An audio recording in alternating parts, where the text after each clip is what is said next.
अस्सलामुअलैकुम, मेरा नाम मुनीबा आसिफ है। इस वीडियो में मैं आपसे डिस्कस करूंगी कि आप रमज़ान की प्रॉपर प्लानिंग कैसे कर सकते हैं so that we can make the most of this blessed month. I am very excited for this Ramzan because ये साल का खूबसूरत महीना है एंड आल्सो मेरी रमज़ान सीरीज़ इस साल आएगी। सो मेक श्योर अगर आपने मेरा चैनल सब्सक्राइब नहीं किया तो आप मेरा चैनल सब्सक्राइब करें ताकि इस साल इंशाल्लाह आपको बेहतरीन वीडियो मिले so that you can make the most of your Ramzan. क्योंकि ये महीना बहुत प्रेशराइज है, इट्स इम्पोर्टेंट कि हम इसकी प्रॉपर प्लानिंग करें ताकि हमारा वक्त फालतू चीज़ों में बर्बाद ना हो and we can make the most of our time ताकि हमें ज़्यादा से ज़्यादा सवाब मिले और हम सक्सेसफुल रमज़ान गुजार सकें। सबसे पहले let's start with the basic. Sit with the pen and paper. इसमें आप अपने आप से पूछें कि इस साल रमज़ान में ऐसा कौन सा गोल है जो आप अचीव करना चाहते हैं and write down your goals for Ramzan this year. For example आपका गोल हो सकता है कि इस साल आपको कुरान कंप्लीट पढ़ना है या फिर अल्लाह के 99 नेम्स याद करने हैं या फिर आपको नमाज विद मीनिंग याद करनी है या समझनी है या कोई नई सूरत आपको विद मीनिंग याद करनी है। तो आपके हर तरीके के अलग अलग डिफरेंट गोल्स हो सकते हैं। Just right it down. क्योंकि हम चीज़ें लिखते हैं तो हमारे दिमाग में एक सेट गोल होता है जिसको हम अचीव करने की कोशिश करते हैं। रियलिस्टिक सेट करें क्योंकि लिखने में बड़े बड़े गोल तो आसान हैं, इन्हें अचीव करना बहुत मुश्किल है। एंड व्हाट द यूज़ अगर आप गिव अप कर दें तो फॉर एग्ज़ाम्पल जिनको स्ट्रगल होती है 5 वक्त की नमाज़ पढ़ने के लिए तो आप इफ़ यू आर समवन अपना गोल इस तरह सेट कर सकते हैं कि इस साल रमज़ान में मैं एक भी नमाज मिस नहीं करूँगा या नहीं करूँगी and that can be your goals for Ramzan. And अगर by the end of Ramzan आप इसको अचीव कर लेते हैं, nothing better than in this Ramzan. And the same time जो ऑलरेडी 5 वक्त की नमाज़ पढ़ता है इसके लिए बहुत बड़ी बात नहीं है। So it depend from person to person. तो आप अपने आप से पूछें ऐसी कौन सी चीज़ है जो आप रमज़ान में करना चाहते हैं and write down for your self. क्योंकि ये किसी से कंपटीशन नहीं है, it is getting better and closer to the deal your self. And second tip it's to make a दुआ लिस्ट फॉर योर सेल्फ। अगर आप रमज़ान में शुरू होने से पहले अपनी एक दुआ लिस्ट या दुआ डायरी तैयार कर लेंगे तो इंशाल्लाह आपको इसका बहुत फ़ायदा होगा। कई बार ऐसा होता है कि तहज्जुद का वक्त है, सहरी का वक्त है या जस्ट इफ्तार के वक्त से पहले आपका दिमाग इस टाइम बिल्कुल चल नहीं रहा तो उस वक्त दुआ लिस्ट अब बहुत हैंडी होती है and you can make the most of the most blessed time in a very easy way. So आप रिसर्च कर सकते हैं गूगल या फिर यूट्यूब पर कुरानिक दुआएं बहुत बेहतरीन या फिर हमारे प्यारे नबी सल्लल्लाहु अलैहि वसल्लम ने बहुत खूबसूरत दुआएं किया करते थे। आप इन दुआओं को गो थ्रू करें और इनमें से जो आपको पर्सनली रेजोनेट करती हैं वो आप लिख लें and that will be your दुआ लिस्ट। सिमिलरली आप अपने लिए एक ज़िक्र लिस्ट भी बना सकते हैं जो बेसिक ज़िक्र हैं। सुभान अल्लाह, अल्हम्दुलिल्लाह, अल्लाहु अकबर या फिर सुभान अल्लाह व बिहम्दिही सुभान अल्लाहिल अज़ीम या फिर ला इलाहा इल्ला अंता सुब्हानका इन्नी कुन्तु मिनज़ ज़ालिमीन। सो इस तरीके से आप अपनी ज़िक्र लिस्ट सेट कर सकते हैं विद द मीनिंग। तो आप अपने लिए बहुत आसान होगा नमाज के बाद या ज़िक्र के वक्त आप अपनी ज़िक्र लिस्ट खोल के देख सकते हैं और वो ज़िक्र कर सकते हैं और आप अपने गोल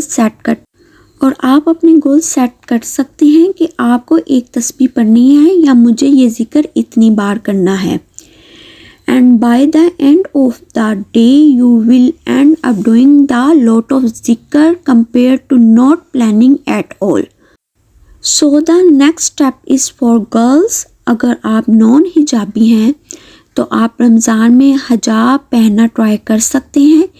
इससे होगा ये कि आपकी झिझक निकल जाएगी, क्योंकि रमज़ान के महीने में शैतान की इन्फ्लुएंस बहुत कम हो जाती है। हिजाब हमारी हिफाजत करता है और हिजाब blessed of Allah and gift to a women.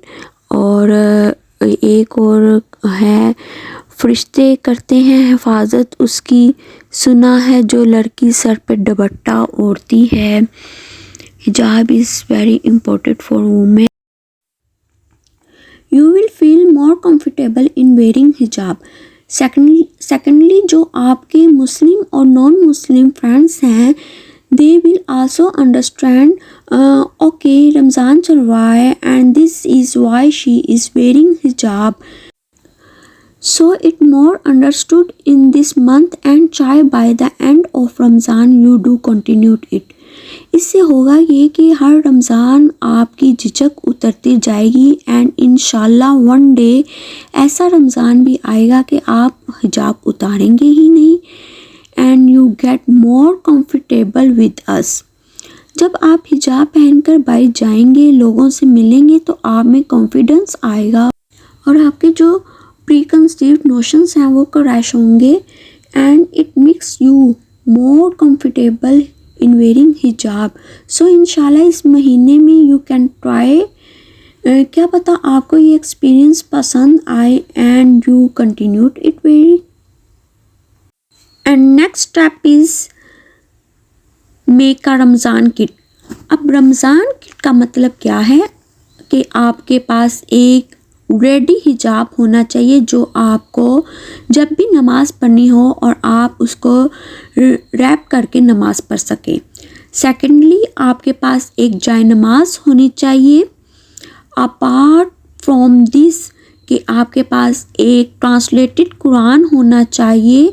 I highly recommend you do have a translate Quran, क्योंकि रमज़ान कुरान का महीना है and it is very important, क्योंकि रमज़ान के महीने में हमें कुरान पढ़ने की, समझने की और इस पे अमल करने की कोशिश करनी चाहिए, क्योंकि अरबिक हमारी फर्स्ट लैंग्वेज नहीं है। हमें कुरान समझने के लिए ट्रांसलेशंस की ज़रूरत है और so it is very important that you have a translated Quran.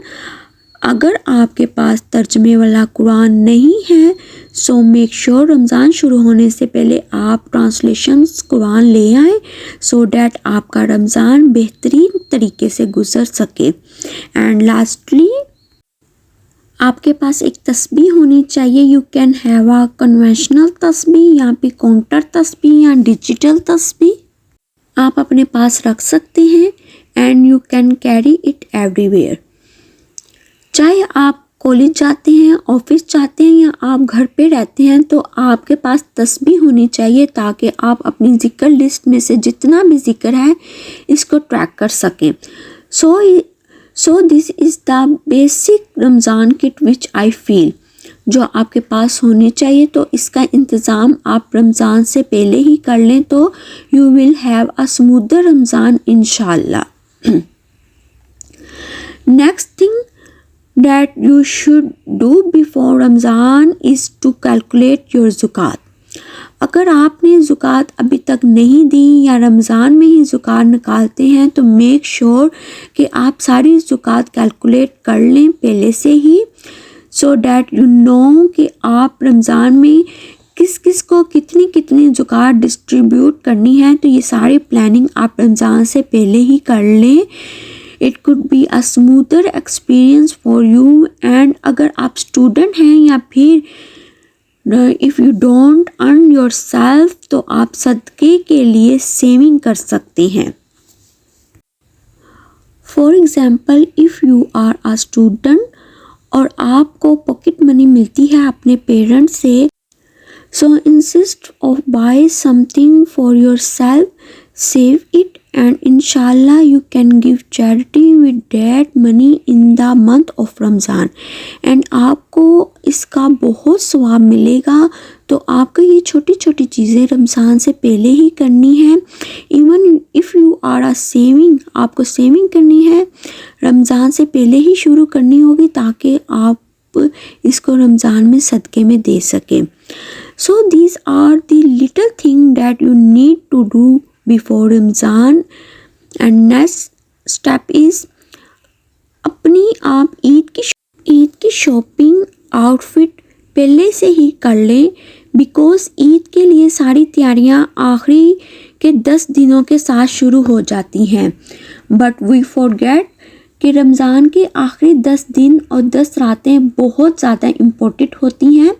अगर आप वो वक्त अपने आउटफिट प्लानिंग या फिर मार्केट जाने में बिता देंगे तो फिर you are losing out on the very precious time. वही सेम काम आप एक महीने पहले भी कर सकते हैं। आप अपने ईद का आउटफिट पहले ही बना के रख सकते हैं या फिर आपको गिफ्ट ख़रीदनी है तो आप पहले ही ख़रीद के रख सकते हैं ताकि आप रमज़ान के आखिरी 10 दिनों में आखिरी 10 रातों में इबादत कर सकें। हमारे नबी सल्लल्लाहु अलैहि वसल्लम रमज़ान से पहले एक दुआ पढ़ते थे और औरों को भी पढ़ने की एडवाइस करते थे एंड दैट दुआ इज़ अल्लाहुम्मा बल्लिगना रमज़ान। तो इस महीने रमज़ान से पहले आपको ज़्यादा से ज़्यादा इस दुआ को पढ़ना है क्योंकि यू नेवर नो कि आप इस साल रमज़ान एक्सपीरियंस कर पाएंगे कि नहीं। मौत हक है और वो किसी को कहीं भी और किसी भी वक्त आ सकती है, इसलिए ये दुआ पढ़ी जाती है ताकि हम रमज़ान का फ़ायदा उठा सकें और अपने लिए मग़फ़िरत हासिल कर सकें। और अल्लाह ताला से दुआ है कि अल्लाह ताला हमारी मग़फ़िरत करे, आमीन सुम्मा आमीन। एंड लास्टली मैं आपको एक एडवाइस देना चाहूँगी कि आप इस रमज़ान को इस तरीके से गुजारें कि last Ramzan of your life. शायद अगले साल आपको रमज़ान मिले कि ना मिले, तो आप इस रमज़ान में ज़्यादा से ज़्यादा इबादत करें और मग़फ़िरतें, रहमतें, बरकतें समेटें और रमज़ान को इस तरीके से गुजारें कि समझें कि ये ज़िंदगी का आखिरी रमज़ान है और आप जितना कुछ कर सकते हैं इस रमज़ान में इबादत के तौर पर और वो आपसे ज़्यादा करें क्योंकि ईद उनकी होती है जो रमज़ान बेहतरीन तरीके से गुजारते हैं। So make sure that you are the one who is deserving to celebrate Eid. अल्लाह से दुआ है कि ये रमज़ान हमसे राज़ी होकर जाए और अपनी रहमतें और बरकतें और नेमतें हम पे छोड़ के जाए। So that I hope कि आपको ये वीडियो अच्छा लगा होगा। Please subscribe my channel. इंशाल्लाह दुआओं में मुझे याद रखेंगे। अल्लाह हाफिज़।